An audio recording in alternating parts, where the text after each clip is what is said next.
April 1968. Martin Luther King Jr. was shot and killed in the Memphis City Hotel.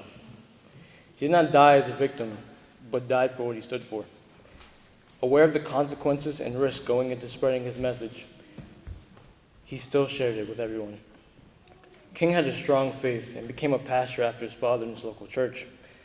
The same faith would help him spread his message in a nonviolent way, showing the message of Jesus and spreading that example.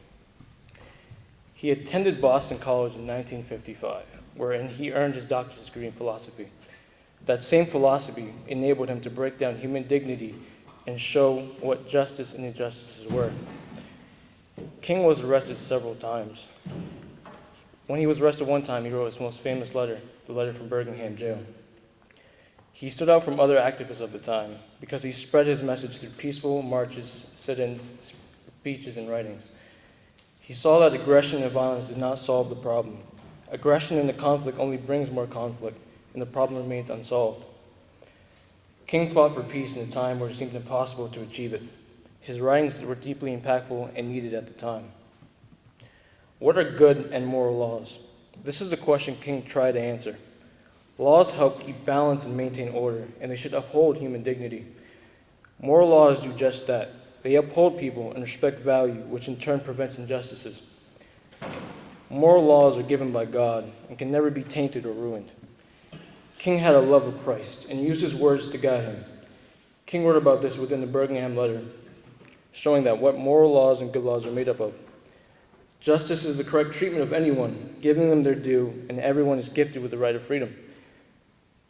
King wanted to restore his race and love of all people when it was lacking within society. He spoke to bring unity and restoring the dignity of all men to those who were considered less.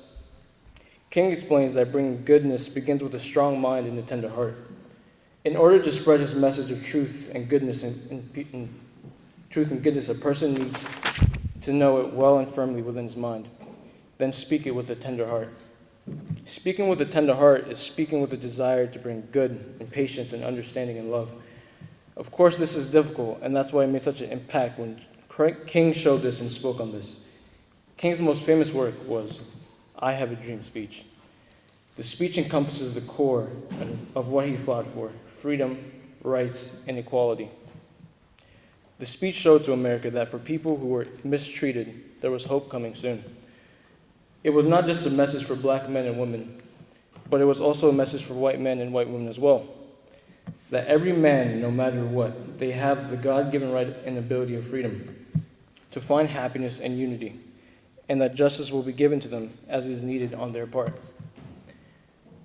The I Have a Dream speech caused America to look at themselves and ask the question of whether a man should be judged by the color of his skin or the content of his character.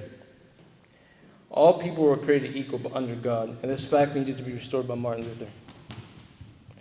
The crux of his message was that a human person, no matter the color or defects they are born with, in the image and likeness of God, no one is perfect except God. So he gave everyone freedom, and that is the given right to us meant by our Creator, in which we all must live by. He valued human life and was shot and killed for believing that man was created equal.